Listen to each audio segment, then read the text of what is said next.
Hola, buenas tardes. Hoy es lunes 7 de noviembre del 2022 y vamos a iniciar la clase de repaso. En realidad, cuanto más dialogada sería esta clase, esta reunión, es como se lograría mejor el objetivo. Estamos en Psicología Comunitaria, Social e Institucional de la Escuela Superior de Medicina, de la Universidad Nacional de Mar del Plata, y mi nombre es María Clara Areta, soy la profesora titular.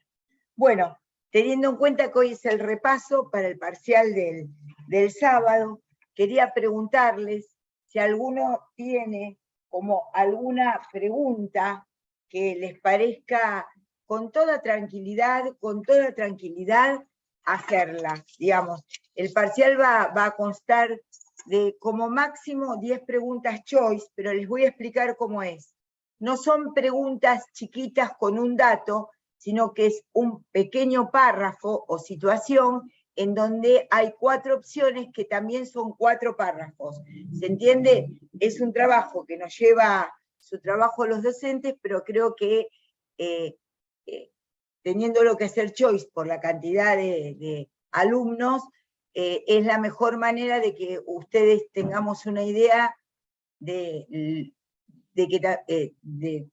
cuánto hemos enseñado, cuánto han aprendido, y que también sea una forma de hacer el parcial, aunque sea choice, de la manera más congruente a lo que se enseña en la cátedra, que es justamente el tema de poder hablar, de poder comprender textos, de poder preguntarse, ¿sí? Así que como máximo habrá 10 preguntas, ¿sí?, repartidas en los temas, y bueno, y de esta manera poder pasar la instancia, que siempre tiene que ser también de enseñanza y de aprendizaje, que implica el parcial. ¿Alguien quiere hacerme, ustedes tienen para tomar la construcción social de la realidad, representaciones sociales, psicoanálisis, lo que saben de psicoanálisis, y después van a, y después del parcial, y la medicina como práctica, ¿no? Entonces, bueno, ¿alguien quisiera hacerme alguna pregunta como para empezar? Ah, Marcos, ¿estás ahí? ¿Cómo te va? ¿Cómo andas, Marcos? Ah, y Sandra también. Hola, buenas tardes. ¿Qué tal? ¿Cómo están? No comprendo bien cómo se organizan y estructuran las representaciones sociales. Abelina Ferreira. A ver, vamos a cómo se estructuran y comprenden. A ver, ¿podés ponerte en conexión con el audio, aunque sea, Abelina? Bueno. Bueno, las representa, así como ustedes vieron Hola, profe, acá estoy.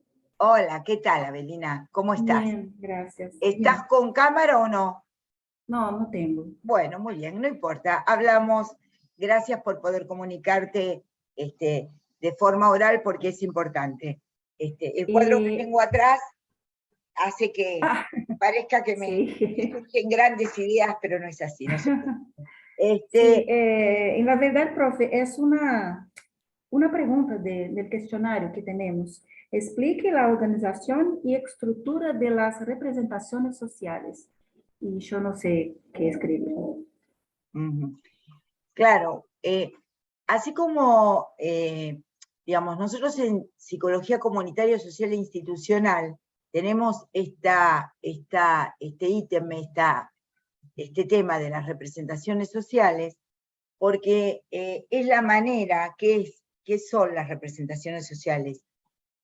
La representación social como tema teórico es una pregunta teórica, es una hipótesis teórica, es una teoría sobre cómo se organiza el saber cotidiano, vulgar, podríamos decir, el saber diario de cada uno sobre cómo es el mundo. Entonces, ¿qué es la representación social?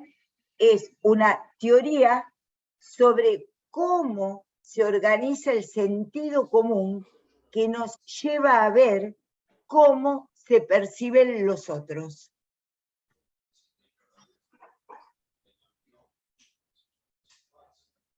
A ver, Sí, ¿qué más pueden decir de esto? comprendo. ¿Y cómo estaría estructurada? ¿Cómo estaría estructurada? Se estructura a partir de, justamente por eso lo vieron después de la construcción social, de cómo el niño y la niña, ¿no? Las niñas van captando el mundo y que la estructura de eso depende de procesos que tanto pueden ser, según la teoría de la representación social que se tome, más subjetivista o más objetivista, digamos, más social, digamos, hay teorías que son más, que recalcan más el proceso del sujeto, y hay otras teorías que recalcan más la situación social que hace que nosotros tengamos del mundo. ¿Cómo se estructura? Se estructura en una relación entre el mundo y el sujeto, entre la escena y el sujeto. Ustedes piensen, tanto en Promo como en Hábitat, ustedes todo el tiempo están viendo sujeto y sociedad. Y desde psicología, ¿qué les damos? Les queremos transmitir, enseñar, la idea de que el mundo no está dado, no es una naturaleza, no es un hecho dado, sino es una construcción que se ve armando entre el sujeto y el afuera. ¿Y cómo se estructura esto? A partir de las vivencias propias del niño y de la niña, y cómo la pregunta que va surgiendo a quienes, por ejemplo, ustedes piensen que las preguntas que se va haciendo el niño es quién es este, quién es la seño, quién es mi mamá, quién es mi papá, si tengo dos mamás, si tengo dos papás, si soy de una familia digamos, monoparental o no. Entonces, la idea, la representación social, la teoría de las representaciones sociales es una teoría epistemológica, sociológica, que piensa que cómo se arma ese sentido común. Ese sentido común, ¿cómo lo entenderíamos? Entenderíamos que el sentido común no es ningún común y no es ningún a priori. Nosotros no nacemos con sentido común. Nosotros nos vamos configurando el sentido común que, sin darnos cuenta, inconscientemente, nos va diciendo qué es el mundo para nosotros y qué somos nosotros para el mundo y para los otros que nos constituyen. En principio la familia, que es la primera institución, las otras instituciones. Entonces podemos pensar justamente cómo los procesos de identificación, de identificación con el otro, de proyección con el otro, cómo habitamos el lenguaje y qué nos van diciendo los otros sobre quiénes somos cada uno. Y nosotros estructura, esa es la estructura. La estructura es la de un intercambio entre el sujeto y los otros que son los primeros otros. Se va estructurando a partir de procesos de identificación, procesos de racionalización, se va estructurando, por un lado, el psiquismo para mostrarnos esto. Esa es la estructura, es una estructura en tiempo, en espacio y vincular. Entonces, ¿por qué aparece en la currícula de Psicología Comunitaria, Social e Institucional representaciones sociales? Porque es congruente a la construcción social de la realidad. Nosotros no pertenecemos al mundo animal, nosotros pertenecemos justamente a la especie hablante, se podría decir, y como especie hablante tenemos que construir cuestiones de qué significamos. A ver, por ejemplo, ustedes dirán, Profe, eso es muy sencillo, pero no es muy sencillo. porque no es muy sencillo para la persona entender quién es la madre, quién cumple función madre, quién cumple función padre, quién es la autoridad, cómo relacionarse con los hermanos. Ustedes saben, les voy a dar un ejemplo.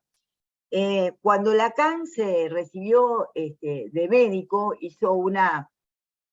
escribió, él siendo muy joven, psiquiatra y psicoanalista, Lacan, escribió un texto sobre la familia, ¿no? Llamó La Familia, que yo creo que se los comenté, que era de la Enciclopedia Británica, que era en ese momento, los años 60, podríamos decir el cúmulo del saber, como ahora es el Google, ¿no? Pero en la Enciclopedia Británica estaban todos los temas, y quien tenía la Enciclopedia Británica en su casa era un privilegiado, y después se iban actualizando. Le piden a Lacan que escriba el artículo sobre la familia, sobre qué es una familia. Y en ese texto que Lacan escribe, él dice, es muy difícil para la persona, para el sujeto, para la persona, por ejemplo, entender las relaciones de parentesco. Está muy tomado por el estructuralismo pensado por Levi-Strauss, ¿no? Entonces, en ese punto, él dice, saber quién es mi abuela, saber quién es mi tía, quién es la madre de mi padre, quién es la madre de mi madre, digamos, establecer para el niño quiénes son las relaciones, cuáles son sus relaciones de parentesco, y dice Lacan, ubicarse en la familia implica un gran trabajo psíquico, pero ese trabajo psíquico queremos que lo entiendan en conexión con el mundo externo, porque el psicoanálisis no es una teoría del mundo interno, el psicoanálisis es una teoría del sujeto en relación al otro del lenguaje y al pequeño otro semejante. Aunque la representación social, el libro sobre las representaciones sociales, no es un texto particular y específicamente psicoanalítico, se ha nutrido del psicoanálisis, porque es un texto más sociológico, se ha nutrido tanto Moscovici como Jodelet, que son el padre y la madre, podríamos decir, las representaciones sociales, se han nutrido del conocimiento del saber psicoanalítico. Entonces, entender es dentro de entender, digamos, el proceso histórico, con H con mayúscula de la historia y con H con minúscula de lo humano, podríamos decir, cómo se van articulando quién es el otro. Entonces, si nosotros rápidamente podemos, por ejemplo, pensar, como dice Rodríguez Alzueta, que tal presentación, tal uso de ropa, ¿leyeron El pibe chorro y Vecinocracia? Sí, algunos lo han leído, bien. Ahí se ve rápidamente, se ve con mucha actualidad, no sé si les ha gustado, se ve con mucha actualidad cómo por ahí nosotros tenemos una representación del peligro ahora, de cuál peligroso puede ser el otro para cada uno de nosotros. Pero eso no es natural, es un proceso cultural del lenguaje, de nuestra conexión con el otro, de los vínculos que tenemos, de los medios de comunicación. Entonces, la representación social estudia, es una teoría sobre cómo el sentido común es una construcción hecha de historia, hecha de historias personales, hechas de leyendas familiares, hechas de leyendas nacionales, locales, ¿se entiende? Y eso es lo que muestra la representación social, ¿sí? Cómo el sentido común se va articulando con mucha dificultad y con mucho trabajo por parte del sujeto.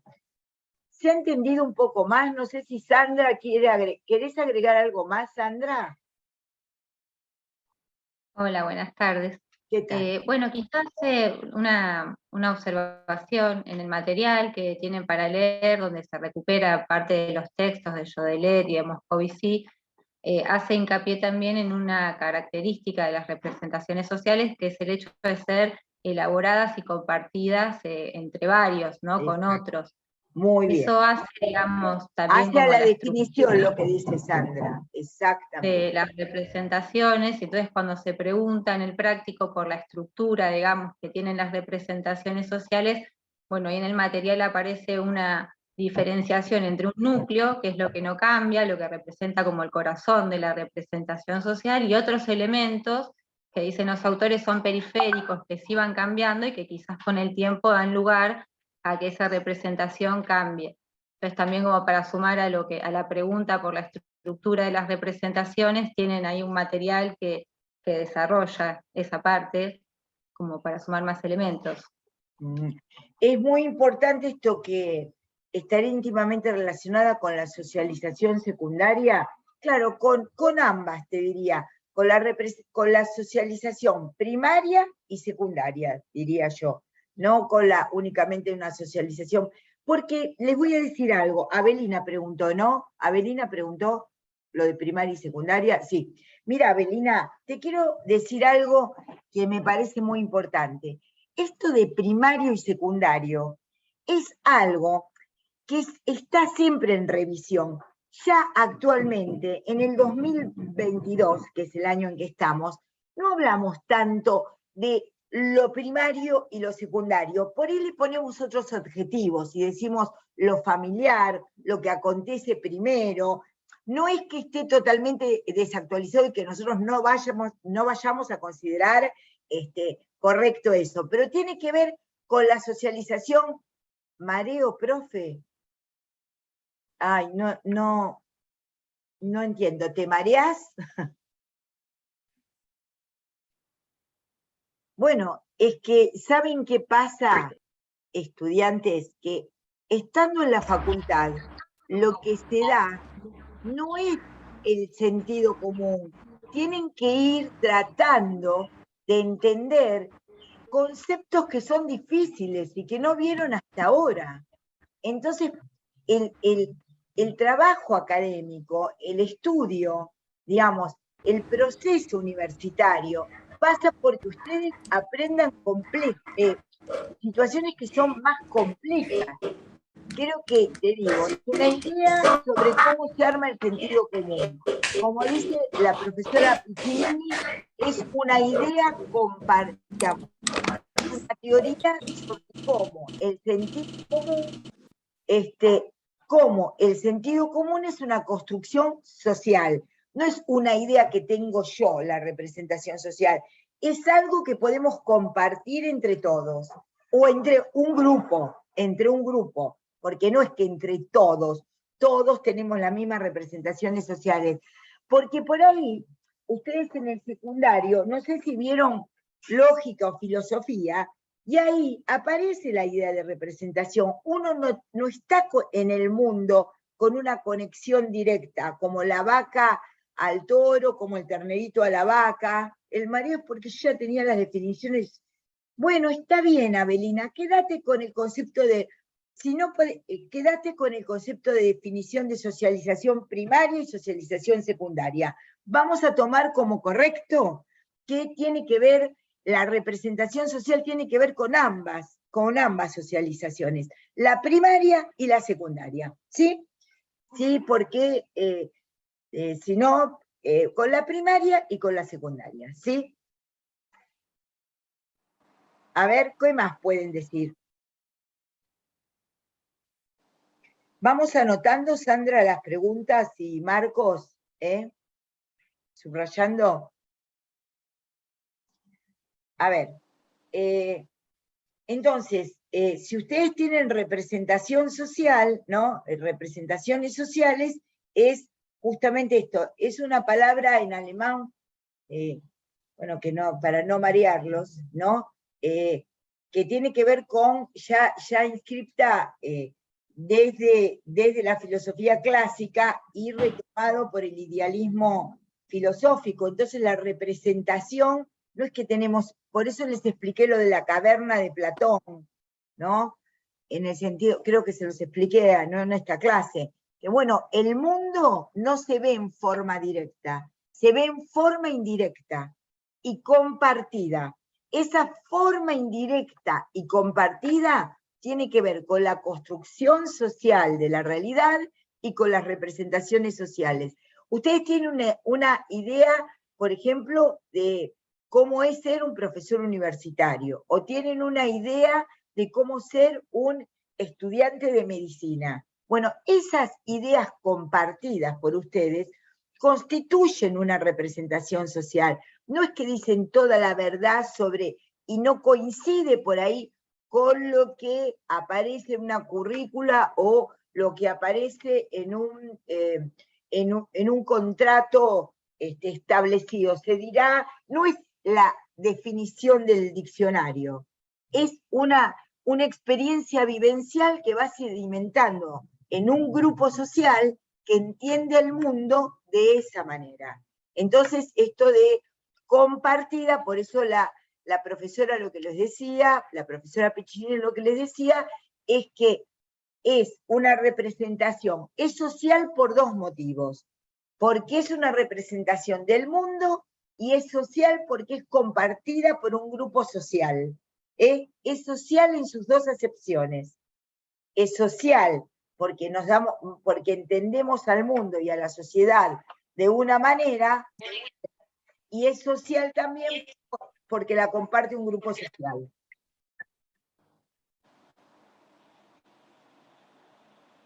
A ver, ¿hay alguna otra duda, comentario?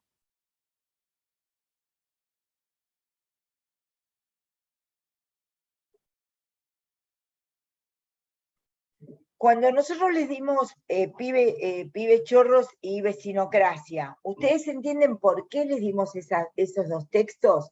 Porque en el pibe chorro lo que aparece es la representación social que tiene cierta clase social media en la Argentina, porque por eso les dimos un texto de un argentino, sobre lo que podría implicar la peligrosidad de aquellas clases más vulneradas y más vulnerables que aparecen como peligrosos para la clase, digamos, que se considera más clase media o diferente. Y la vecinocracia, ¿entendieron lo que es el concepto de vecinocracia?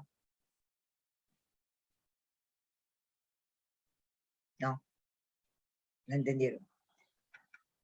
Bueno, entonces justamente es esto del gobierno de los vecinos, muy bien, ahí lo dijimos juntos, Lelia, es el gobierno de los vecinos, pero con una, que hacen justicia por cuenta propia, exactamente, que no toman como marcos,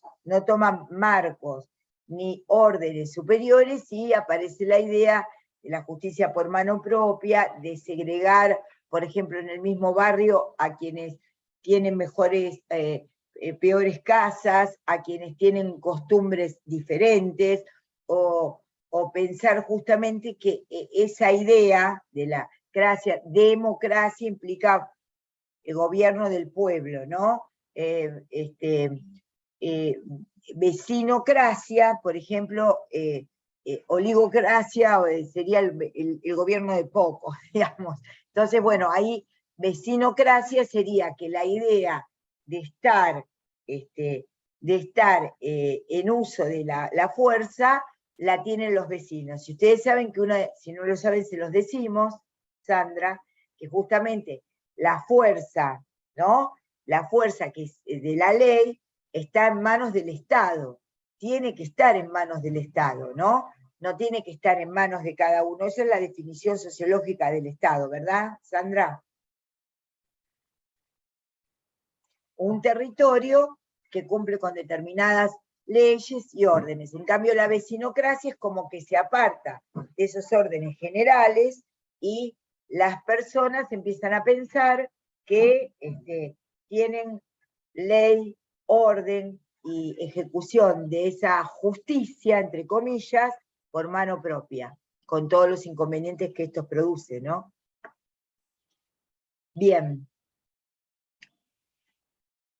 Entonces el sentido común, no es primario, no viene con uno, se construye. Y se construye junto con un grupo social, ¿sí? Eso es y esa es la idea que tenemos de las cosas. A ver, ¿algo más quieren de representaciones sociales? Voy a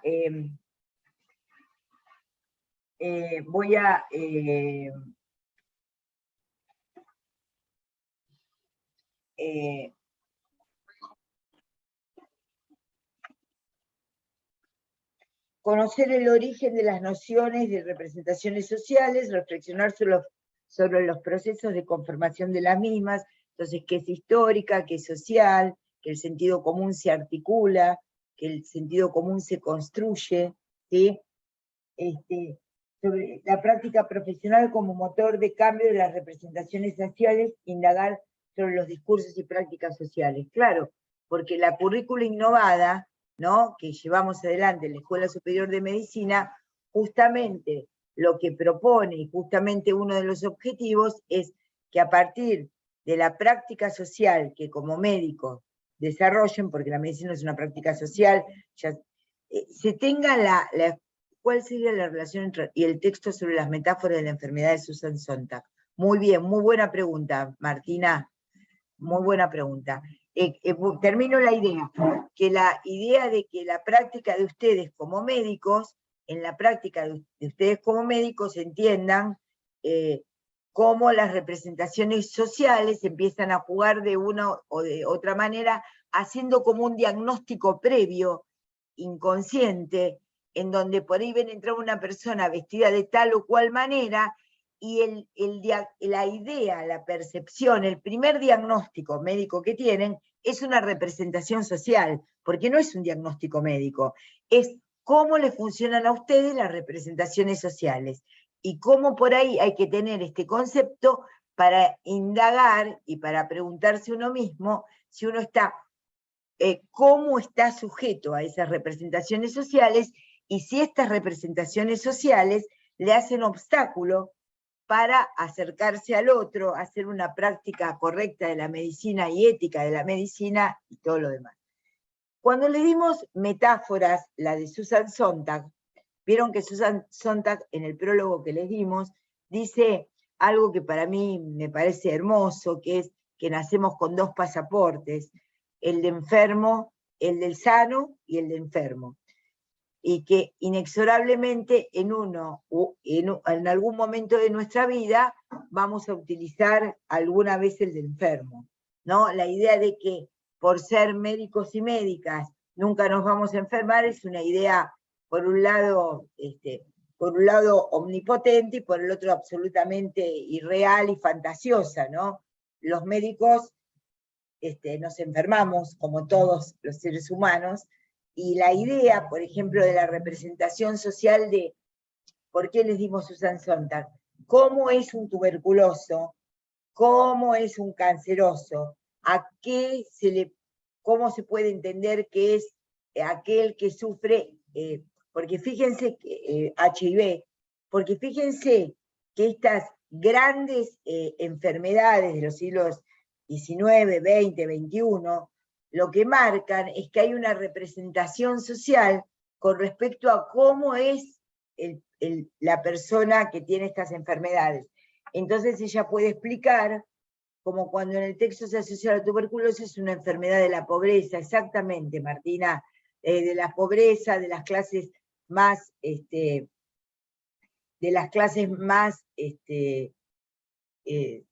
vulneradas, exactamente, del descuido, ¿no? Entonces, por ahí dice, pero qué cosa, qué raro, cómo se agarró una tuberculosis, ¿me entendés? Y por ahí, ¿cómo es médico y se agarró una tuberculosis? Y sí, sí, esto pasa, por cómo se agarró un cáncer, sí, pasa. Entonces, ¿por qué les dimos el texto de Susan Sontag? Para que ustedes vean cómo el proceso metafórico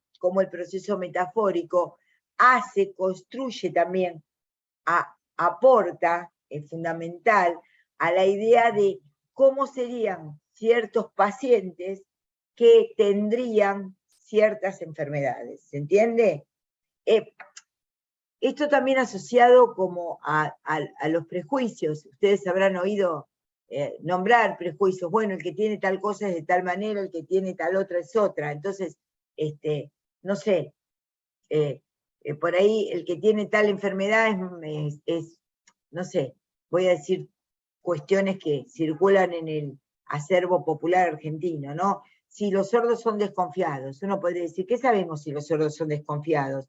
Lo que podemos entender es que por ahí pregunta 2 veces la pregunta, pues no la oyó necesariamente, no es porque tenga un síndrome paranoide, pero la idea de la desconfianza, por ejemplo, en algunas enfermedades, es típica, o por ejemplo, que si se encuentran con una persona con sobrepeso obesa, no va a cumplir, digamos, las cuestiones que ustedes tengan, que ustedes les indiquen. Bueno, eso implica una representación social, una metáfora. Entonces, Susan Sontag dice, el entendimiento, ¿cómo lo entendemos? Como que estas enfermedades son comprendidas gracias a las metáforas, y que a su vez estas enfermedades han constituido metáforas para el siglo XX y para el siglo XXI.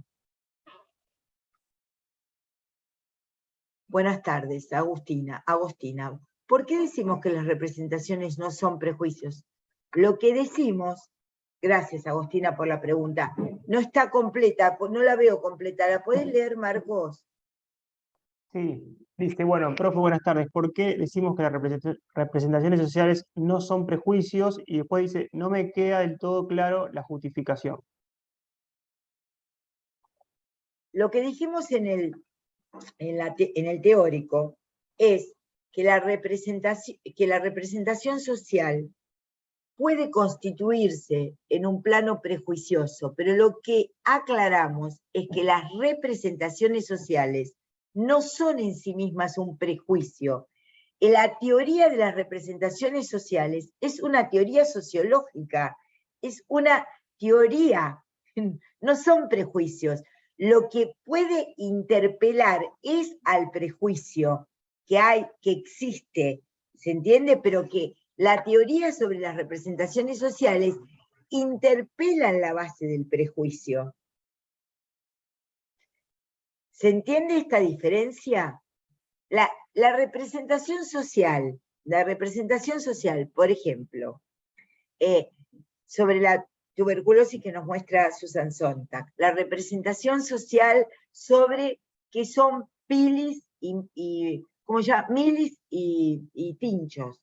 Por ejemplo, ¿es un prejuicio? Sí. Gracias a la representación social, gracias a la teoría de las representaciones sociales, hablamos de eso, hablamos de los prejuicios que constituyen nuestro sentido común, porque nuestro sentido común está inexorablemente constituido por prejuicios, pero la representación social es una teoría sobre el armado del sentido común que comparten grupos sociales.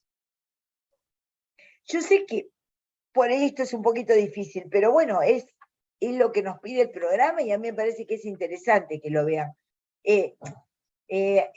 Por ahí se podría pensar, por ejemplo, a ver, Marcos, si me ayudas, por ejemplo, una representación social puede ser que a los pacientes que están en tratamientos oncológicos, cuando les dan morfina ya están en su etapa terminal.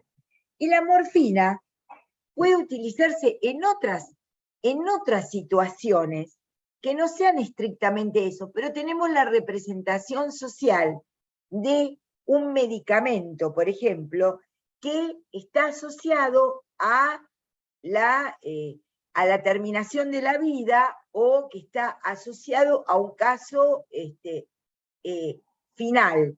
Y a veces, bueno, en una fractura o en o en situaciones de guardia, no sé, Marcos, ayúdame un poquito en esto, puede darse morfina y no porque el paciente se va a morir necesariamente, ¿ven? Pero, ¿qué tenemos? Tenemos la idea, esa representación, uy, pobre, le están dando morfina, ¿no? Uy, pobre. O poder pensar, la idea, porque a lo mejor habría que trabajar un poquito sobre qué son los prejuicios. Prejuicios como su articulación lo implica, es una idea antes de haber hecho una idea racional sobre algo. Entonces, el sentido común, todo el sentido común es un prejuicio. Todo el sentido común es un prejuicio, porque nadie se ha puesto y ha podido estudiar todo su sentido común, porque el sentido común es algo que actúa en los grupos sociales de una manera inconsciente. Ahora va leyendo, el doctor me va leyendo lo que ustedes van escribiendo, porque no puedo leer detalladamente lo que me dicen en el momento que estoy explicando otra cosa. Entonces, todo nuestro sentido común, por más progresistas que seamos, por más inteligentes o cosas que hayamos leído, o por más que trabajemos sobre nuestra subjetividad y sobre nuestro intelecto, está armado sobre un sentido común. ¿Cómo son los provincianos? ¿Cómo son los porteños? Entonces, bueno, si ustedes la pregunta de que cada grupo, de que cada idea de esas es un prejuicio, puede ser porque no está racionalizada, pero lo que les quiero dar la idea es que entonces englobaríamos en el conjunto de los prejuicios todo lo que es nuestra construcción social y representación sobre los otros, porque nadie se pone a estudiar cada grupo social. Miren, si ustedes van no sé, a una determinada colegio, a ver, ¿quién se ha puesto a estudiar cómo fue ese colegio? ¿Cómo se inició la teoría de ese colegio? ¿Cuáles fueron los fundamentos primeros de ese colegio? Se maneja sobre un sentido común en donde, bueno, los de tal barrio van a tal colegio, los de otro barrio van a tal colegio, tal es así, tal es allá. Eso funciona constantemente. Es esto lo que les queremos señalar. Marcos, ¿me podrías leer las preguntas y por quiénes fueron hechas, por favor? Bueno, dice Avelina Ferreira, puede ser usado como una forma perjudiciosa, pero no es solo, acá creo que dice perjuicio, ¿sería eso? Prejuicio, que entiendo que habrá La querido poner, ¿no? representación social es una teoría. Una teoría. Ustedes piensen que no la sabían hasta hace un mes, chicas y chicos. No la sabían. La representación social es una teoría. Es una teoría sobre cómo es el mundo, una teoría de cómo es el mundo sostenida por un grupo social.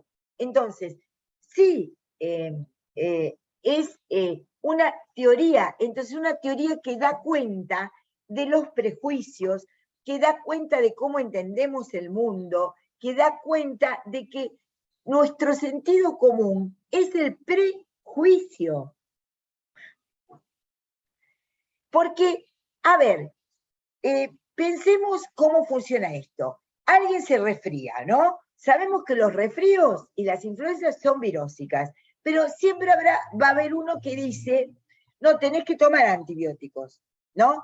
Entonces tenés que tomar antibióticos, pero ¿cómo tenés que tomar antibióticos? Sí, tenés que tomar antibióticos, porque a mí cuando me resfrié el médico me dio antibióticos, pero lo que no entiende es que el médico le dio antibióticos cuando ese resfrío que era viral o esa gripe que era viral se complicó, por ejemplo, con una otitis, con una bronquitis o con una adenoiditis o con una angina. Entonces, el médico que le dio, se lo dio una vez que se sobreinfectó bacterianamente, pero la idea es que si tomás antibióticos, te vas a curar antes del resfrío. Quiere decir que todas las representaciones sociales son, es así, ¿verdad, Marcos? Sí, acá tenemos al punto de fármaco. Sí, tal cual. Bueno, sí, en relación a eso sí, claramente hay como toda una representación social en relación a los antibióticos, por eso bueno, hay un gran problema en relación al uso excesivo de antibióticos, que bueno, que lo verán en cuarto año. Me y parece que lo que por vieron ahí un también, poco en la semana de integración, ¿verdad? y lo vi en la semana de integración, yo estuve en una charla que estuvo muy buena sobre todo el tema de la resistencia a los antimicrobianos y demás. Me parece que por ahí acá cuando hablan de prejuicio, como que, digamos, también lo toma, digamos, lo que creo que la otra vez lo tomaste, María Clara, el tema de la distinción en la teoría de las representaciones sociales y lo del prejuicio individual, ¿no? Lo que para uno representa, que es como que a veces creo que ahí me parece que se les mezcla un poquito, donde ustedes por ahí pueden tener un prejuicio de que no sé, de qué representa para ustedes a lo mejor tal persona, que eso es un prejuicio, pero no una representación social, porque no es lo que representa para todos nosotros. Digamos, creo que también por ahí podría ser... O para un en parte, conjunto de personas, o para para un un conjunto conjunto, de para un personas, conjunto de ¿no? personas, claro, tal cual. Entonces lo compartido, suponete, si alguien sube un avión y ve a alguien que, el otro día estábamos hablando en una actividad de la universidad con respecto a la representación social de las mujeres trabajadoras, o la representación social de cómo entendemos a las mujeres, cómo entendemos a las mujeres, cómo se deben vestir, cómo deben comportarse. Eso también es una representación social. Ahora, eso no implica que está todo mal, es cómo no funciona el sentido común. La facultad, la universidad, es hacer revisar las teorías sobre el sentido común que nosotros tenemos, porque ese es el saber académico, el episteme, es lo que está explicado en la práctica, la medicina como práctica. Ustedes están accediendo a un nivel superior de enseñanza, en donde van aprendiendo cosas que antes ni sabían que existían. ¿Se entiende, muchachos y chicas? Entonces, obviamente que es difícil. Y claro, cuando ustedes aprendieron, no sé, cintura escapular, ¿ustedes qué sabían que había cintura escapular? ¿Me pueden decir quién sabía que había cintura escapular? ¿Alguno que le tuvo alguna buena profesora o profesor? Nada, que había una cintura escapular y una pélvica. La cintura, por ahí lo que más asociaban era la cintura como una idea de la moda, de lo que tienen las mujeres arriba de la cadera, digamos, como la cintura del pantalón. Entonces, bueno, eso tenían una idea de lo que era la cintura. Ahora, ¿eso es una representación social? Sí, que las mujeres de cintura pequeñas son más bellas que las otras. Ahora, ¿eso es un prejuicio? Bueno, es una idea que funciona. Es una idea que funciona socialmente. Podemos estar a favor o no en contra del contenido de esa idea, pero el sentido común se arma así. Y ahora nosotros estamos rompiendo con el sentido común. ¿En qué sentido? Porque lo interpelamos, no porque vayamos a dejar de tenerlo. No es porque vayamos a dejar de tener doxa, sentido común, sino porque nos preguntamos por el sentido común de las cosas. ¿Por qué? Porque estamos en la facultad. ¿Por qué? Porque afortunadamente somos privilegiados, que hemos podido ir a la facultad, que hemos hecho la residencia como médicos, que hemos sido instructores, que podemos leer un libro todas las veces que queramos, que podemos acceder a determinados... Bueno, entonces la enseñanza universitaria y el aprendizaje universitario, poner en tela de juicio, poder preguntarse por la estructura, el origen, la causa de las cosas. Pero está muy bien todo lo que preguntan. Gracias por preguntarme. Sigan preguntándome. Hoy me toman examen ustedes a mí. El sábado les tomamos examen nosotros a ustedes. Así que pregúntenme. Y pregunten. Marcos, ibas a decir algo más que me parece ya interesante. Dijiste lo de los antibióticos. No, sí, básicamente un poco esto, creo que lo que comentaba recién. Y creo que la idea también es que a partir de la carrera de medicina, digamos, esto que decís, como que uno va, digamos, como buscándole un poco decir, digamos, a las representaciones sociales, como de alguna manera lo que representa esto y como la verdad, por decirlo de una manera, ¿no? Entonces, digo, la idea sería que cuando terminen la carrera puedan ir como limpiando todo esto y aprendan cosas, ¿no? Y no tengan estas mismas representaciones que tenían antes de ingresar, porque hay médicos que todavía se reciben y hay cosas que todavía siguen utilizando los antibióticos, por ejemplo, pensando de que se van a curar antes de un resfrío cuando es viral. Y esto hay personas que cursaron toda la carrera y siguen con la misma idea que tenían antes de empezar, ¿no?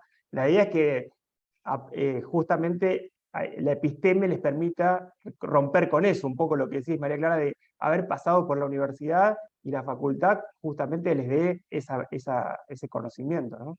Y es un derecho que tenemos, un privilegio y también una obligación de poder justamente interpelar. Ahí hay un estudiante que pregunta, como si, yo no estoy diciendo que el prejuicio es individual y la representación social es social.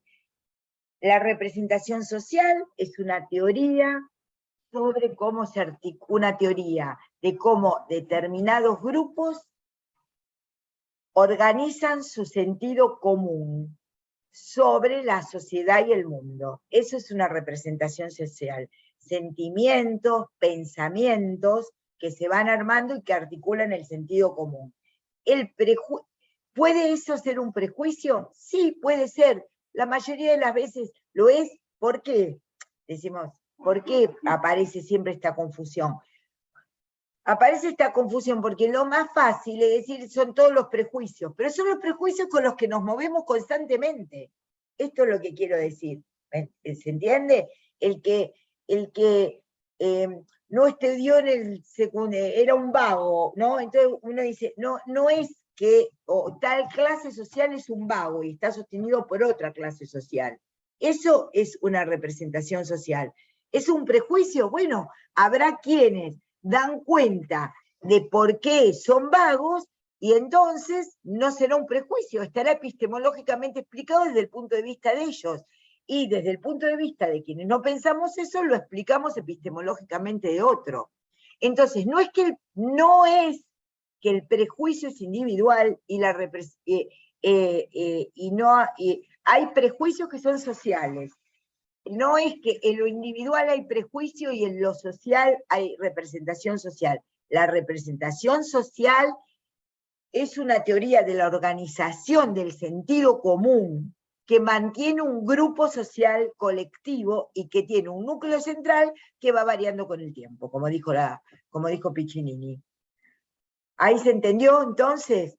Claro, porque todos vamos a tener prejuicios. A ver, por ejemplo, uno puede ser muy progresista, uno toma un taxi, está apurado, entonces le toca una taxista, una chofer mujer, una chofera.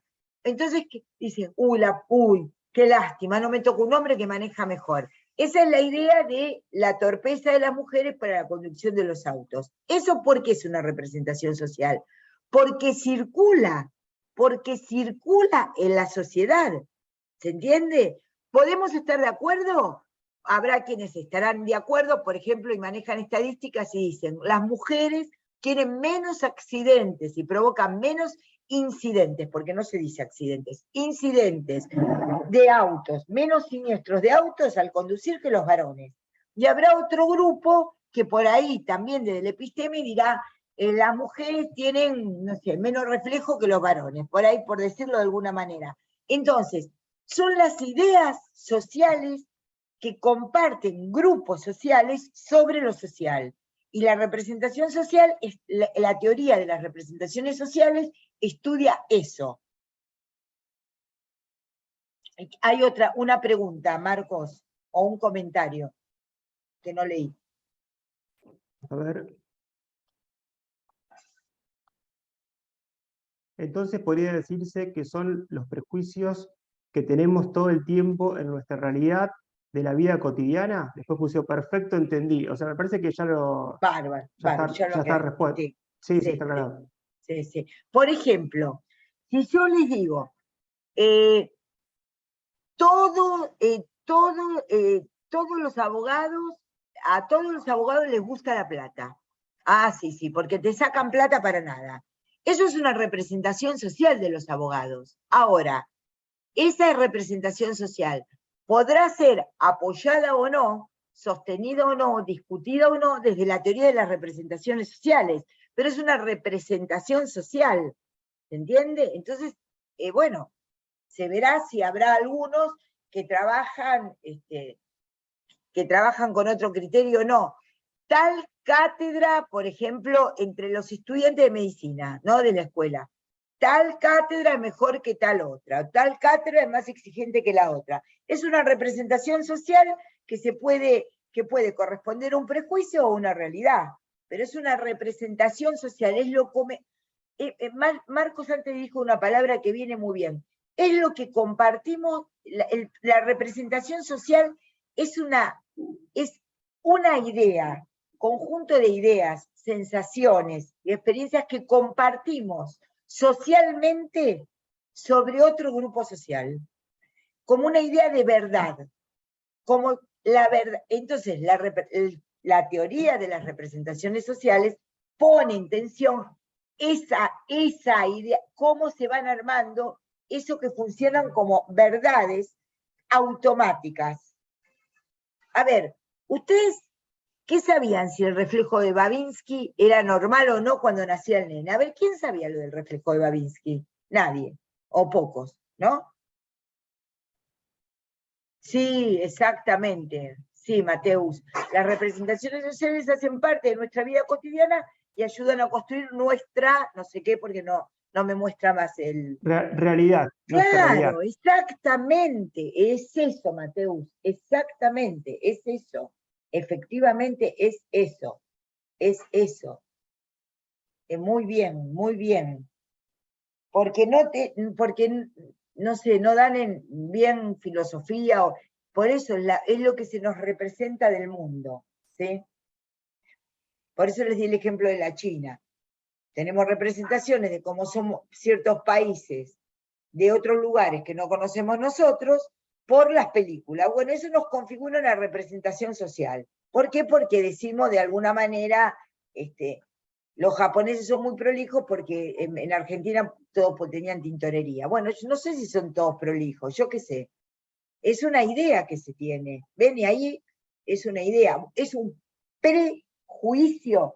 Y sí, como la mayoría de las cosas que manejamos, son prejuicios racionales. Eso creo que es lo difícil de entender, que nos manejamos constantemente con estas ideas que son prejuicios, porque no estudiamos cada cosa que se nos presenta. Bueno. Y deriva de la idea también de la construcción social. A ver, ¿qué otras preguntas tienen?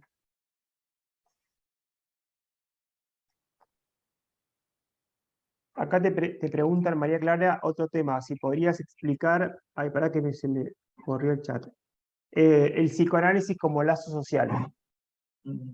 Bueno, muy bien. La idea, la representación social del psicoanálisis, compartida, porque es una representación social compartida, ahora voy, después sí, la representación social del psicoanálisis, que es una teoría o una idea sobre el individuo y que es para tomar únicamente al individuo no separado y que sirve únicamente para operar únicamente en el uno a uno, y que es una teoría en donde uno se construye a sí mismo. Eso es un error. El psicoanálisis lo que sostiene es que el exterior nos constituye ya desde el lenguaje y ya desde el lenguaje y desde la presencia de los prójimos y los semejantes. Entonces, ¿por qué es un lazo social? Es un lazo social porque se entiende que somos sujetos del lenguaje y que el lenguaje nos va armando, y entonces los ejemplos que di era cómo por ahí uno entiende. Si yo les preguntara, ¿por qué la pulsión no es un instinto? ¿Qué dirían ustedes?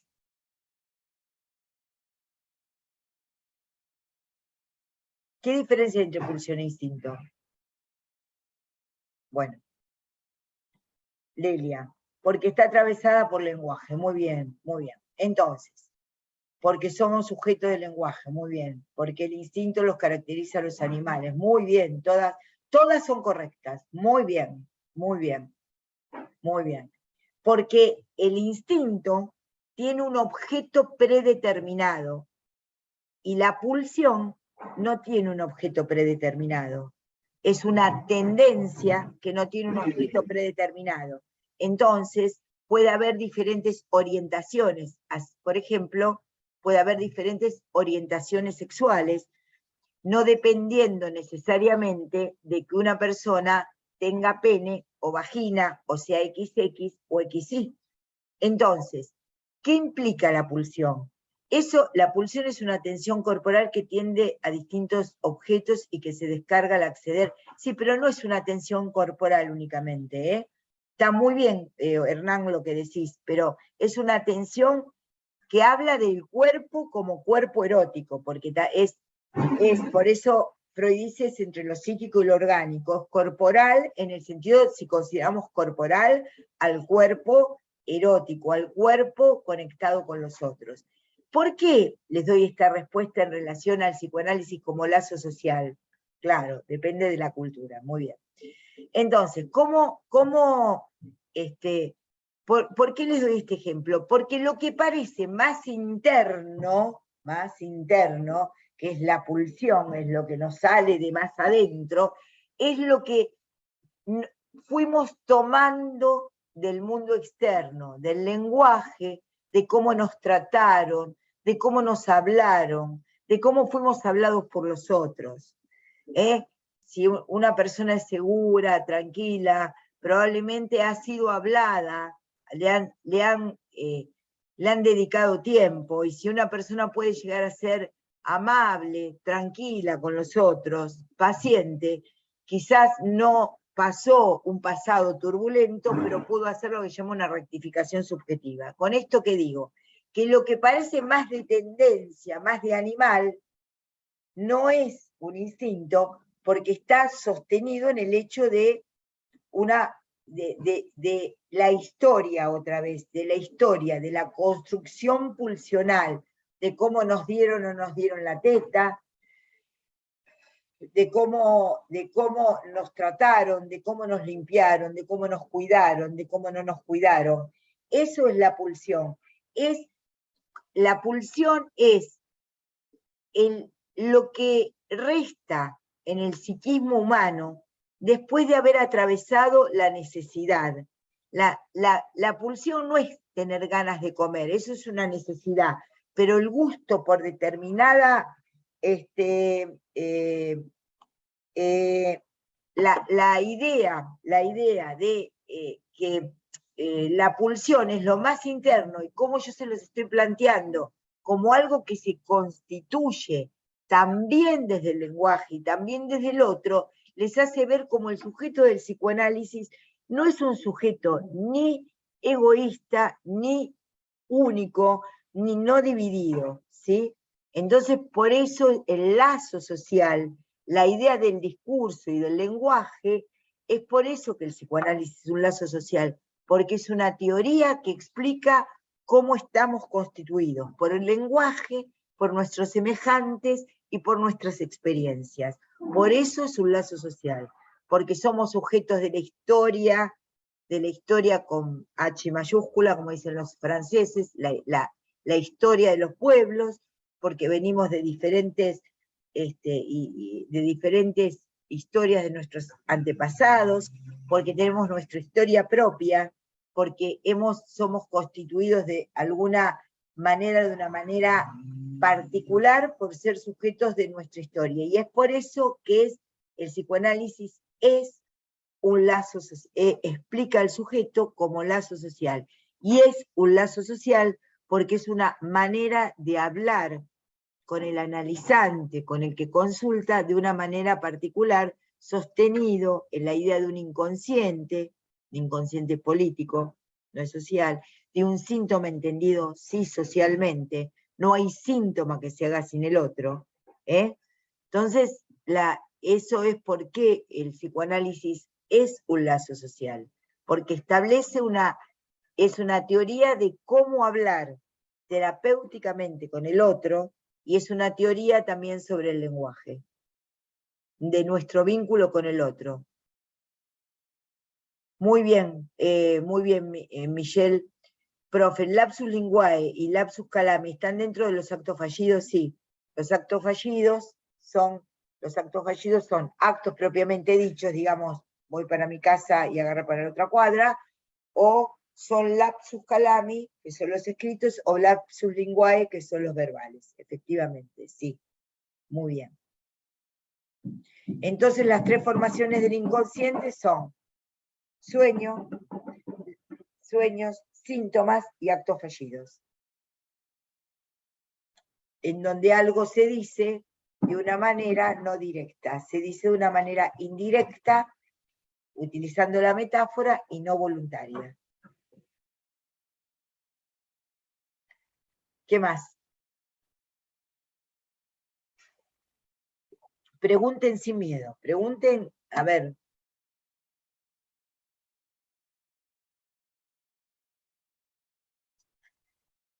¿Te entendieron el complejo de Edipo? El complejo de Edipo es la teoría, yo no. Bueno, a ver, Francisco, si ahora la entendés. El tan mencionado, inventado complejo de Edipo, que lo usan para cualquier zafarrancho, desde la televisión, desde cualquier zafarrancho que dicen sobre las cosas, ¿no? De lo que es el complejo de Edipo, dicen cualquier cosa, es el procedimiento, el proceso por el cual en la etapa de la etapa fálica infantil, digamos, donde hay pulsiones que se centralizan en los genitales, en el falo, para el psicoanálisis, ya sea para niñas o para varones, el complejo de Edipo es la manera en que la pulsión se organiza a lo social. Se organiza lo social pensando que hay una madre, una función padre y una función hijo. Entonces, lo que justamente el complejo de Edipo, descrito por Freud, inventado por Freud, muestra, es que nuestros deseos son básicamente, digamos, parricidas, quiere decir de matar al padre, e incestuosos de tener relaciones sexuales con la madre. ¿Esto qué implica? Esto implica que el proceso de Edipo lleva a una socialización donde se instaura una ley, terminado el complejo de Edipo, en donde podemos entrar a la cultura, al malestar en la cultura, podemos entrar justamente porque lo que hace que entremos a la cultura es que reprimamos, contengamos nuestras pulsiones sexuales y nuestras pulsiones hostiles. ¿Ves cómo ahí lo que marca el proceso de Edipo es el proceso de socialización que sufre el niño y la niña que atravesamos y después del cual podemos integrarnos de una manera en que de alguna manera tranquilizamos este tipo de pulsiones? Entonces, ese amor a otro, amor y odio, se combinan en lo que se llama complejo de Edipo, que implica tanto amor y odio para la madre como para el padre, tanto sea en la niña o en el varón. Entonces, el complejo de Edipo, gracias al complejo de Edipo, terminamos, o establecemos, no terminamos, pero establecemos, porque después viene la metamorfosis de la pubertad, pero establecemos cierta organización psíquica mediante el cual salimos del complejo de Edipo, instalados en la cultura, y podemos captar algo del orden de lo que tanto insistimos, que es las metáforas de la vida. ¿Cuántas veces hemos dicho hoy en el repaso la palabra metáfora, verdad? Entonces, ¿entendés el complejo de Edipo? Lo que implica es el procedimiento de socialización que el psicoanálisis propone. Es el proceso mediante el cual nuestro cuerpo, como corporal, como pulsional, se va a organizar en relación a imagos significa imágenes, familiares cercanas. Los niños que están en las instituciones, los niños que no tienen estructuras familiares típicas, digamos, también constituyen el complejo de Edipo. ¿Por qué? Porque hay funciones de orden y funciones, digamos, porque se ama, porque se odia, porque funciona la ley. empieza a funcionar una ley gracias al complejo de Edipo. Y esto es muy importante, porque el complejo de Edipo lo que deja es una prohibición.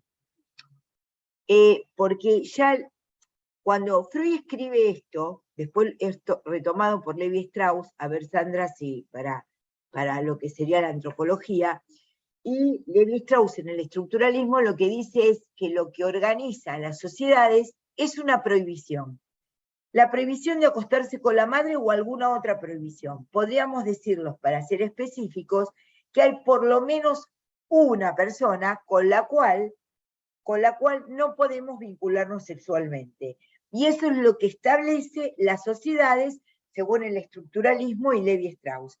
Gracias a la lectura que de Freud hace y gracias a sus experiencias en trabajar antropológicamente con grupos, con diferentes grupos sociales, con diferentes etnias, podríamos decir.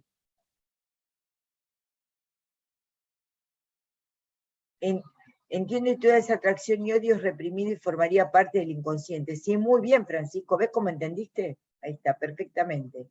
Esa atracción, ese amor y ese odio pasan metafóricamente, justamente por condensación y desplazamiento, a otras figuras. Entonces, el niño, cuando va a los 6 años al colegio, dijo, no, mamá, me lo dijo la seño.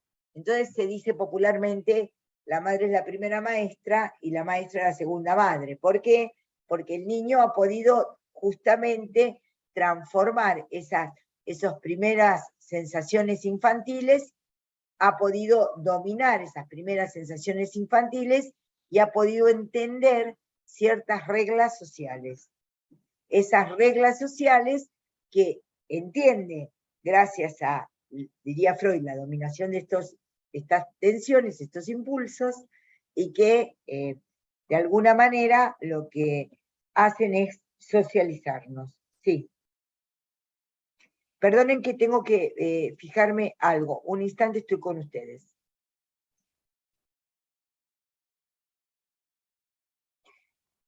Bien.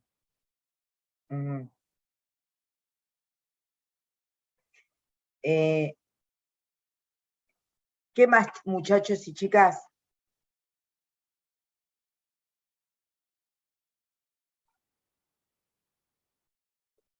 ¿Qué más quieren preguntarme?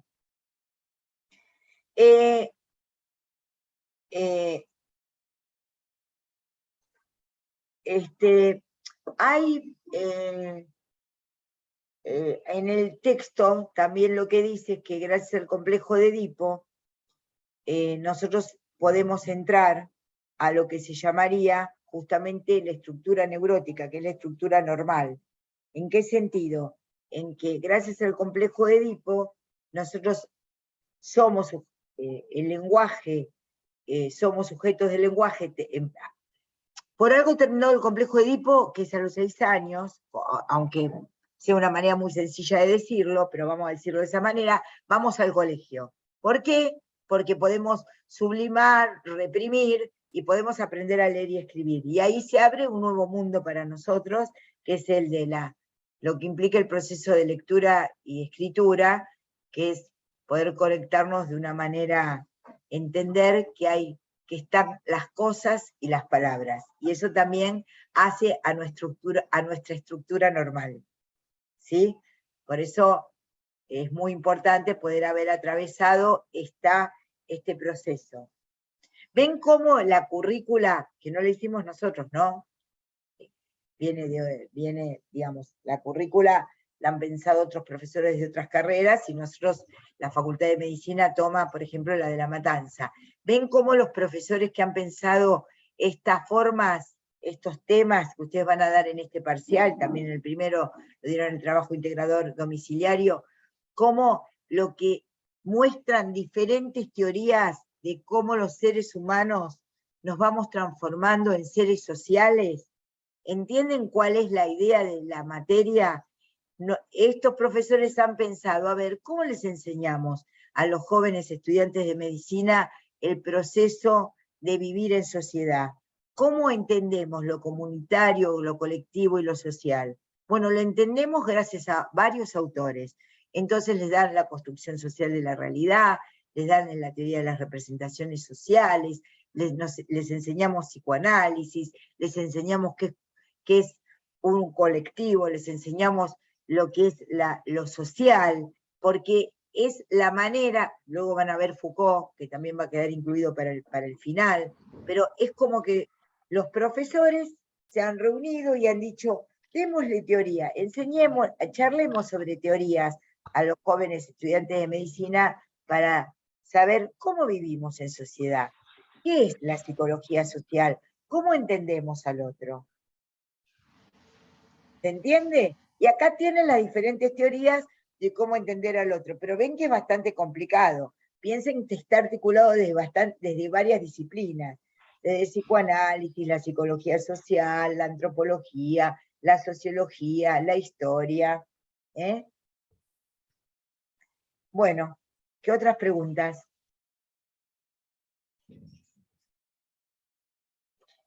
¿De la práctica social de la medicina tienen alguna pregunta?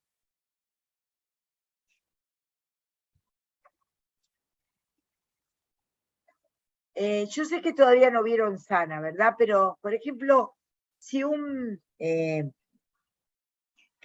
Sana es una materia que se llama salud. Profe, ¿qué es el tiempo escópico? El tiempo escópico, muy bien preguntado. Julie, Catherine, David, no sé cuál es tu nombre, si Julie, Catherine o David, pero muy bien preguntado. Para Lacan, las pulsiones tienen un segundo tiempo. Para Freud son lo oral, que es donde prevalece el goce por la boca, digamos, la pulsión oral no es comer, es el goce que se produce por haber comido. La pulsión es eso, es el placer, el goce que se obtiene por haber comido, por haber estimulado la zona oral. La anal, para Freud, como pulsión, es el placer que se obtiene por haber expulsado y retenido las heces, ¿sí?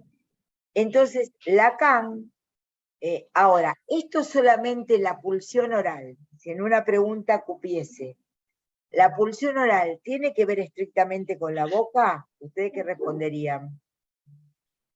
No, porque la boca nos enseña también a cómo, por ejemplo, así como mordemos y aprendemos a morder y ahí nos destetan, es cómo vamos a aprender a tratar al otro. Cuando uno trata al otro de una manera más sádica o más tranquila, es también por lo que aprendió por la boca. La boca le enseña a todas las pulsiones. La forma de defecar le enseña todas las pulsiones. ¿Por qué? Porque en el expulsar y retener, eso después se va a ver con el objeto, ¿no? Con la relación de objeto, con la relación con el prójimo que tengamos, con el objeto y con el prójimo que tengamos. Entonces, si una persona es muy retentiva o muy expulsiva, eso tiene que ver con su carácter anal, no porque necesariamente se haga caca. No es que lo anal tiene que ver únicamente con la caca. La caca nos da un rasgo de carácter, nos enseña lo que es la pulsión, ¿no? Nos muestra ciertas formas de conectarnos con el cuerpo y con los otros. La boca lo mismo. Entonces tenemos lo oral, lo anal. Lacan entiende 2 segundos tiempos de estas pulsiones y dice que justamente lo anal tiene que ver con lo escópico. ¿Con lo escópico qué es? ¿Cómo entendemos cómo la vista, cómo la mirada es el objeto de la pulsión escópica?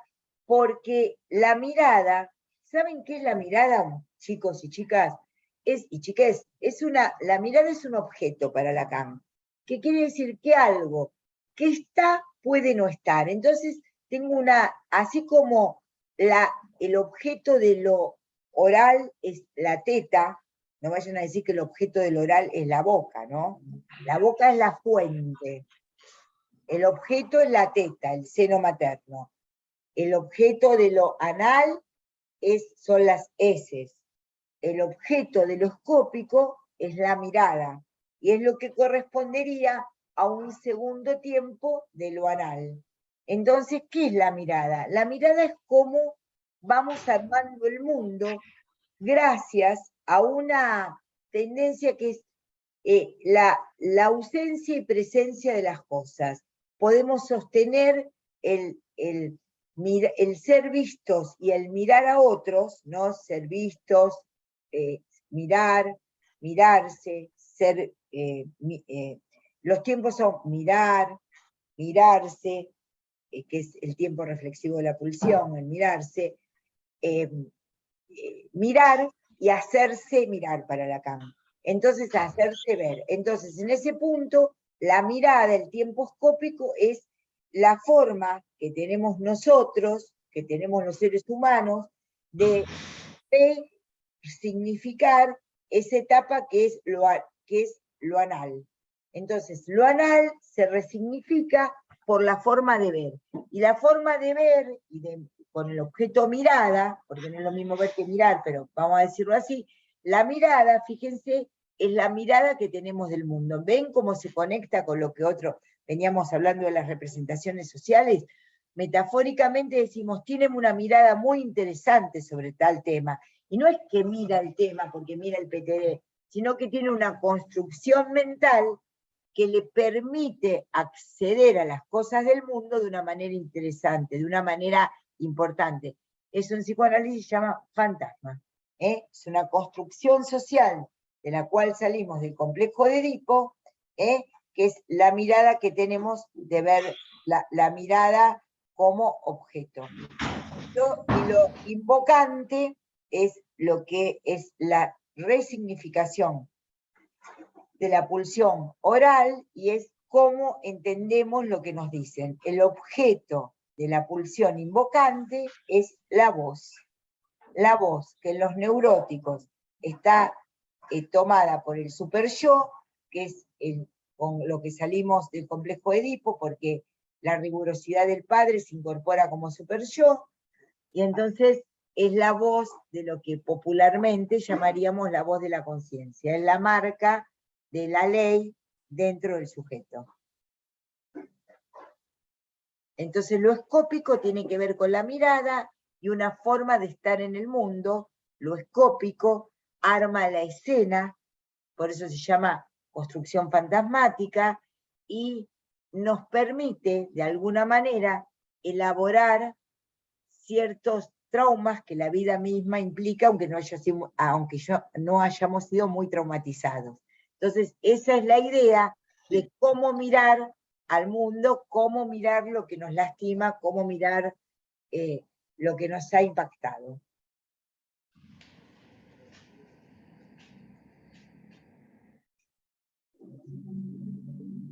¿Qué más? No sé si Sandra o Marcos me quieren preguntar algo que les haya parecido importante o quieran hacer un comentario.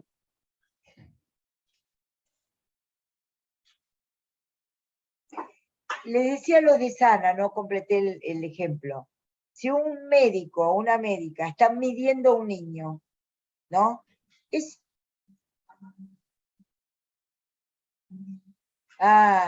Michelle Barbosat. Profesora, ¿cómo diferenciar la epistemología de la episteme? La epistemología es la rama de la filosofía que estudia la teoría de las ciencias, cómo está organizado el conocimiento. Eso es epistemología. Cómo puede ser, estoy un poco cansada, a ver si me ayudan, o todos los que terminan en logía, criminología, todo lo que termina en logía, que viene de logos, del griego logos, ¿sí? Es la articulación de una disciplina. Entonces la epistemología es la rama de la filosofía que se ocupa de la construcción y del estudio de la organización y lógica de las ciencias, ¿sí? La episteme, cuando decimos episteme, está muy bien la pregunta, porque claro, por ahí no es obvio, ¿no? El episteme es el estado de los conocimientos que tenemos en un momento determinado. Uno dice, por eso con Foucault, que denominó episteme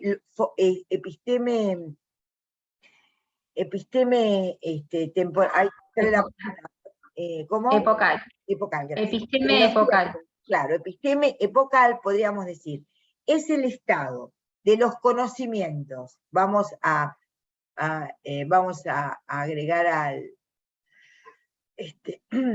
agregar acá a la profesora. El episteme es el estado de los conocimientos. El episteme epocal en un estado, uno puede hablar de la episteme de la Edad Media. Entonces hablamos del episteme, ¿cuál era el sujeto de la Edad Media?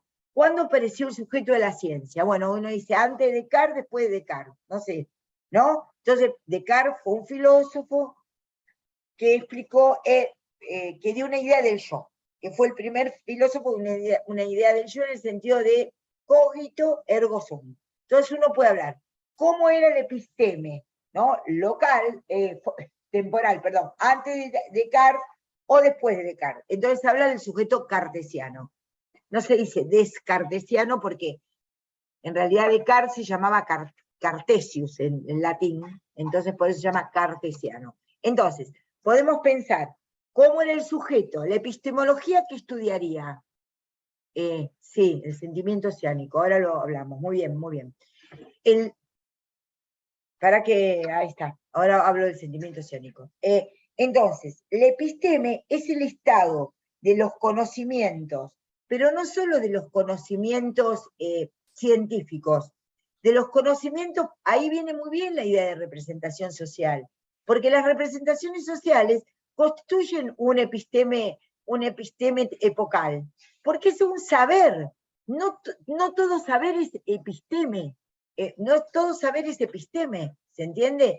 ¿Y qué es la epistemología? Lo que estudia las epistemes, lo que estudia cómo se desarrolla esta teoría de los conocimientos, ¿sí? ¿Se entendió? ¿Quién me lo preguntó? Marcos.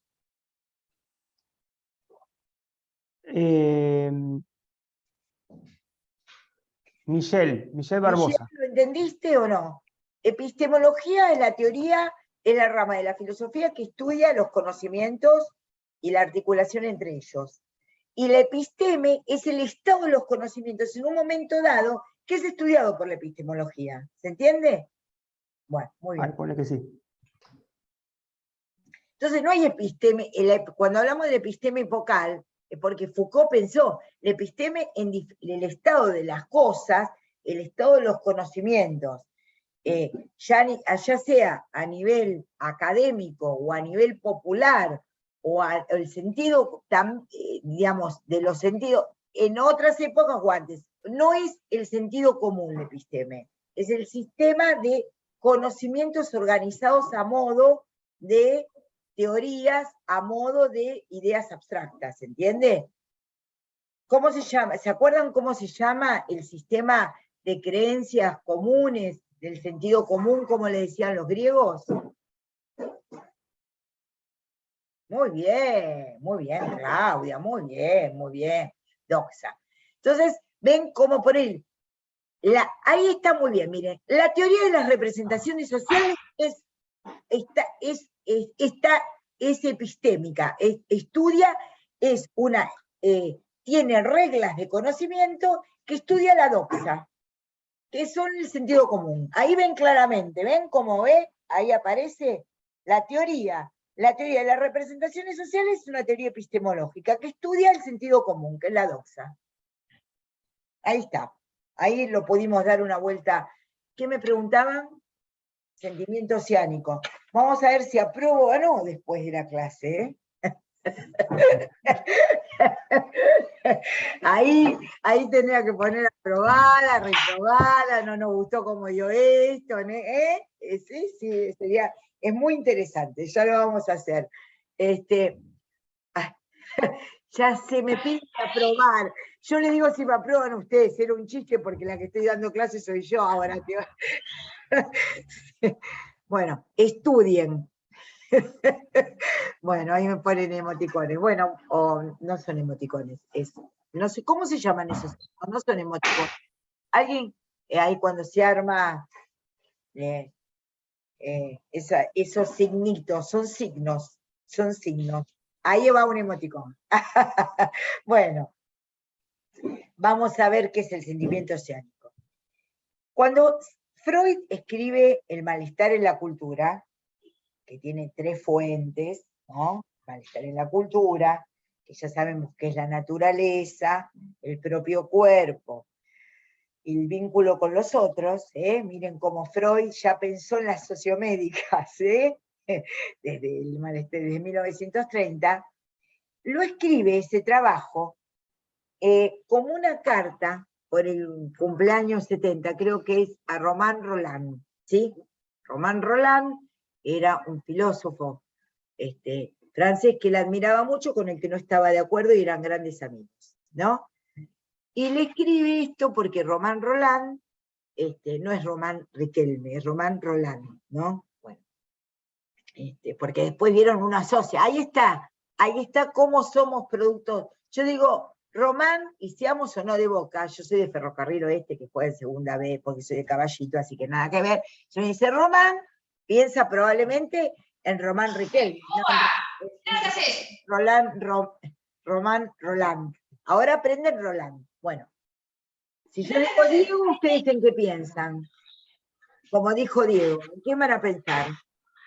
Hay un niño, hay una persona enojándose con un niño o una mascota, no sé. Hay una situación ahí personal. Salí de ahí. Espera, salí de ahí. ¿Qué haces a la cucha? No sé quién es. Me lo a mí. Ya me voy a la cucha del consultorio. Bueno, muy bien. Ahí Michelle aporta. Román se escribe con D al final, no es Román con D al final, ¿no? Él habla de un sentimiento oceánico religioso primario. Y lo llama sentimiento oceánico, que es el sentimiento que perdemos por entrar en la cultura, es el sentimiento de protección, lo oceánico como sentirse pleno, lo oceánico como sentirse en presencia de un otro protector y sentirse protegido, y Romain Rolland lo que hace es justamente pensar que ese es un sentimiento primario, que existe porque hay Dios, ¿no? Porque es un filósofo católico. Y Freud le responde que ese sentimiento oceánico no es primario. Otra vez con lo primario y lo secundario, que es típico, es una reyerta del siglo XX, lo primario y lo secundario, y lo primero el huevo y la gallina, ¿no? Entonces Freud le dice, mi querido amigo, el sentimiento oceánico surge como una construcción secundaria al propio desvalimiento humano. No es el sentimiento oceánico, le dice Freud, no es porque hay Dios y anhelamos ese estado de Dios, es porque el desamparo nos hace construir la idea de ese sentimiento oceánico. ¿Se entiende bien? Ahí la oposición entre la postura y hace ese maravilloso texto que es El malestar en la cultura, respondiéndole a la mal. ¿Ven cómo son posturas epistemológicas diferentes? Ahí se ve lo que es la epistemología, es pensar sobre una idea de completud, de infinitud, ideas diferentes. Freud tiene una larga historia, después cuando demos salud mental lo vamos a ver, sobre lo primario, lo secundario, es una idea, es una forma de pensar del siglo XX esa, ¿no? Sobre lo que es primario y secundario. Entonces, con el sentimiento oceánico es el sentimiento de plenitud, el sentimiento de completud, de protección, que sentiríamos, que anhelaríamos los seres humanos. Para Roland es primario y tiene que ver con nuestra conexión con Dios. Para Freud es una idea, un fantasma, como decíamos antes. Ahí está, muy bien lo escribió Sandra, Romain Roland, ahí está. Perdón que yo antes lo corregí mal porque me habían puesto, hice una, con la D dije algo mal, ahí está muy bien puesto. Entonces, para Freud es una construcción secundaria que tiene que ver con que no es que hemos perdido la gracia de Dios, como dice Roland, sino justamente la idea de que construimos esa idea de que hay que está conectada al Padre y a el sentimiento profundo, que Freud trabaja muchísimo, que es el del desamparo. Para Freud somos sujetos del desamparo, estamos desamparados, y gracias al amparo del otro, al cuidado de los padres, lo que hemos venido charlando, el complejo de Edipo, gracias al amor de los padres, de los que cumplen función padre, de la sociedad, nos construimos. Pero, bueno, la teoría de Roland es justamente que somos más hijos de Dios y estamos primariamente imbuidos de su gracia. Son posiciones, son creencias, ¿sí? ¿Se entendió lo del sentimiento oceánico?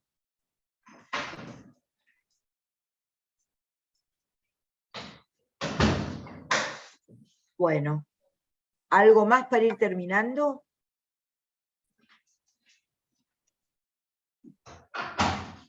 ¿Ustedes van a tener externalizaciones cuando ese niño se socializa con otras instituciones? Bueno, la externalización es de Berger y Luckmann, ¿viste? Entonces, la externalización es, sí, la forma... yo ahí tengo un conflicto psicoanalítico porque yo lo pienso de otra manera, pero me voy a referir a lo que ustedes tienen que saber y cómo dice Berger, creo que como lo dice bien Berger y Luckmann. Sí, son los procesos en donde una vez que ha habido internalización, el niño proyecta sobre el exterior esos procesos de internalización que para Berger y Luckmann son pasivos, quiere decir que son sin conflicto, como yo les digo, sin bomba de sodio y potasio. Mi epistemología psicoanalítica me hace pensar, yo pienso, estoy de acuerdo con eso, que la identificación es un proceso activo que tiene sus bemoles, pero para Berger y Luckmann es esto. Bueno, ¿qué más? Quiero decirles algo de cómo van a estar armadas las preguntas. Las preguntas, por ejemplo, están los párrafos. Son párrafos y otros párrafos, no son preguntas y respuestas. Es multiple choice de párrafos. ¿Se entiende? No es un multiple choice de quién fue el creador del psicoanálisis. Sigmund Freud, Foucault, Derrida, y ustedes marcan Foucault. No, no es así. Va a haber una primera oración, por ejemplo, que corresponda. El sentimiento oceánico es primario en Freud, ¿no? Segunda, digamos, hay una pregunta, hay una oración de cada tema, y ustedes tienen que elegir cuál es la correcta de cada párrafo, donde van a estar conectados todos los temas. También va a haber una pequeña nota de, voy a terminar con el ejemplo que antes no lo di, si un médico o médica mide un niño, ¿eso qué es? Episteme, tecné, ¿qué es? Religión, arte, ¿qué es? ¿Qué está haciendo ahí el médico?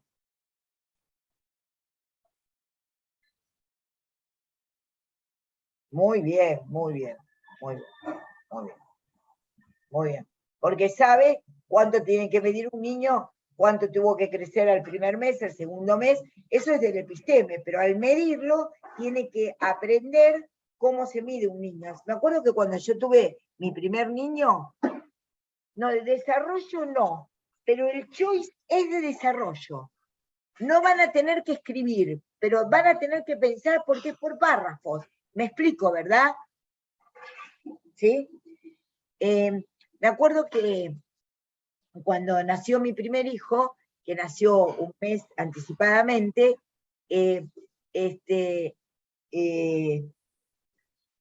lo miden en la nursery y yo qué sé, medía 47. Entonces lo llevo a los 2 días a lo del médico y a lo del doctor Santoro, que es un verdadero maestro de pediatras, ¿no? En Mar del Plata, y dice, mide 47,5. Y yo le digo, pero ¿cómo va a crecer un centímetro y medio? Me dice, no, doctora, porque cuando se mide un niño, entonces muestra exactamente la maniobra que tienen que hacer para medir un niño. Entonces, uno agarra una cinta cualquiera y saber cuánto mide, tanto le da, no sé, como si fuera un dobladillo, 48,5, 50, bla, bla, bla, bla. Entonces, la maniobra de cómo, me acuerdo, ponía la cabecita del bebé y cómo sostenía el piecito del otro lado y cómo lo medía, es una tecné. Es tecné. Entonces, ustedes como médicos van a aprender muchas técnicas, que las tienen que saber, ¿sí? Jamás hice parcial así, creo que la mayoría de mis amigos también podrían poner en el campus. No, se los estoy explicando, es elegir el párrafo correcto. Elegir un párrafo correcto. En el párrafo correcto van a encontrar, como vamos hablando, es como les voy a tomar el parcial. En el trabajo integrador domiciliario, ¿les tomamos algo que no les hubiésemos dado? Ahora, si ustedes, algunos de ustedes, no, pobres ustedes que están acá mortificados, parezco locura cuando retan los que van a misa, que, ahora vamos a tener que estudiar porque tenemos parcial. Se supone que para el trabajo integrador domiciliario también tuvieron que estudiar. Es párrafos, es elegir párrafos, es un multiple choice. Lo que pasa que no es, ¿en qué año escribió Freud El malestar en la cultura? ¿1930, 2014, 2022 o cuando empieza el Mundial de Qatar? Ustedes marcan. No, es un párrafo que eligen como todas las opciones son correctas, ¿sí? Lo van a saber hacer, tienen que leer, no copiarse y fijarse cada uno lo que piensa. Nosotros también queremos que ustedes aprueben. Queremos haberles enseñado y queremos que ustedes aprueben. Es toda nuestras ganas como docentes. Ojalá que les hayamos enseñado, que hayan quedado en ustedes ideas. La verdad que hemos puesto nuestra mejor buena voluntad para eso, Y qué mejor para nosotros que ustedes aprueben, ¿sí? Bueno, les agradezco a los docentes, nos vemos el sábado, les agradezco a los estudiantes y a las chicas y chicas, les mando un beso grande. Muchas gracias por todo. Chao, nos vemos. Si les va bien a ustedes, nos va bien a nosotros. Chao.